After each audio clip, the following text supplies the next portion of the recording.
Hey guys, welcome back to PED 110. We're starting week 2 of our 16 weeks together. If you're watching this video now, that means that you've completed the enrollment verification activity, which gave you access to all the other components of the course. You've also completed the introduction piece. I've enjoyed reading through the Padlet entries. If you haven't done that, make sure you do. It's just a way for us to get to know each other, to attach names with faces, and so really, online classes can be pretty impersonal, as I said last week, so it's pretty nice to be able to match up these faces with these names and just to know a little bit about you. I also know that I'm open to email at all times almost, so whenever you email me within, a day at the very least, within 24 hours you should hear back from me, except over the weekends. I try to reserve that for my family time. But I really have enjoyed reading through your entries and, again, just attaching names with faces. All right, and the other thing I want you to know primarily is I'm here for you. So just like a face-to-face course, I don't want you to approach this class any differently in terms of coming to me for assistance. I'm an instructor just as if we were meeting face-to-face each week or each day. Okay, with that being said, we're going to truck right along. So I had a few questions on the physical activity monitoring reports. And I realized that for some of you, you participate in activities that aren't really conducive to you keeping a device on you, or maybe you don't have a tracking device. Maybe you don't keep a cell phone or a smartphone on you, and I get that. So I don't want you to go out and buy anything for the course. So I've created a log for those of you that are maybe swimmers or weightlifters, or like I said, you just don't have the device to monitor. Give me 1 second to pull it up, please.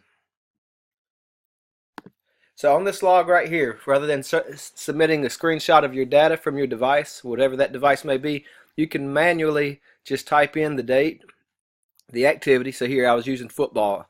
I know some guys at the early college at another institution that I teach at. They play football each day during their lunch, and so they describe the component of health-related fitness, how hard they think they worked, and the duration. You would keep up with that for each day of the week that you participate in activity. And again, you don't have to participate every day. I'm looking for you guys for about 60 minutes a week to start out. We'd like to build that up to about 120 minutes a week, though, as the semester progresses. If you're completing this written log, though, then I want a brief reflection for the week. And down here gives you the 5 components of health-related fitness to help you out with completing this chart, because we haven't covered this chapter yet. So you can find that in the book, though. It describes what each of these components are, coming up in chapter 2. All right, but this week for chapter 1, so we're going to truck right along. This week for chapter 1, very important that you remember to click on every link. It's a great video. Check it out. Your checklist, that's what you're looking at over here, that bar. It tells you if you've completed all your assignments for the week. We have many of you who've finished everything for week 1 already.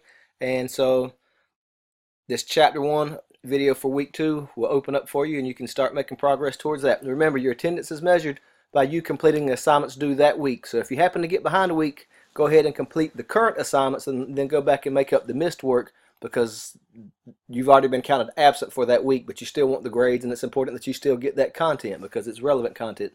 So Understanding Fitness and Wellness, Chapter 1. This is my favorite chapter because it explains to you that living well is much more than just calories burned and how many steps you take and what you're eating. All right, it really takes a holistic approach. It introduces you to taking care of your entire self. So spiritually, mentally, emotionally, intellectually, physically, socially. And so it covers all of those components in chapter 1. So I really want you to understand that being healthy, or more importantly, being well, is much different than just how much you weigh and what you eat and how much exercise you get. Okay, so that's the gist of chapter 1 for you, the introduction to this course. And so although this course focuses heavily on your physical activity, as you complete that physical activity and you get in a regimen of regular physical activity and exercise, I want you to start thinking about other ways that it's impacting you, though. How does that physical activity impact your mental and emotional health, your social health, your intellectual health? So how does it make you more productive at work, and that impacts your professional health? So just be considering those and be mindful of those as you go through chapter 1 and proceed through this semester. Also in chapter 1, we talk about goal setting and behavior modification. Very important for this class, because hopefully for some of you, especially coming off the summer, you may have been pretty sedentary for a while. We want to modify some behaviors to make sure that we are living well and improving our overall quality of health, which improves your overall quality of life. So for this chapter, you'll watch this A.J. Jacobs video, the chapter 1 checklist.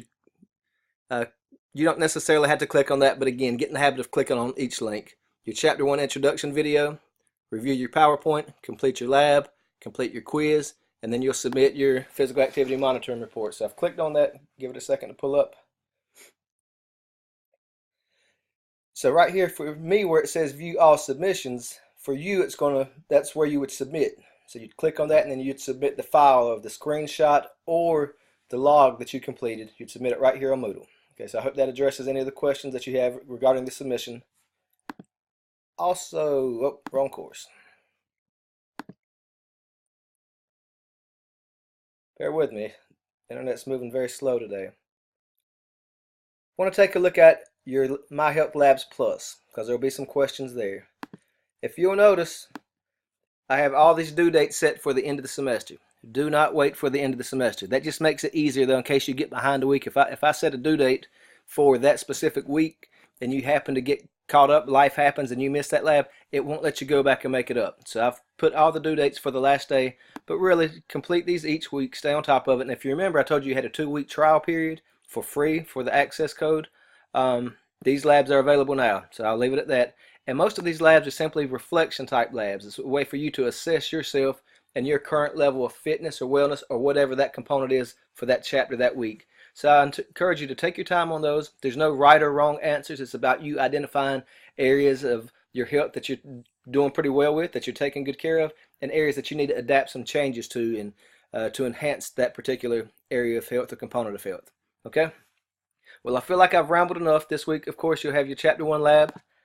I've covered what the expectations for this week for Chapter 1, and I think I've pretty much clarified any questions that I've received through email over the past week. Guys, it's going to be a great semester. I hope you enjoy the class, and I promise you my future videos won't be 7 minutes long. These first 2 are pretty lengthy because it's still kind of introducing the course, but after that, they'll be about 3 minutes max. Have a great week, and I'm always here if you need me. Take care.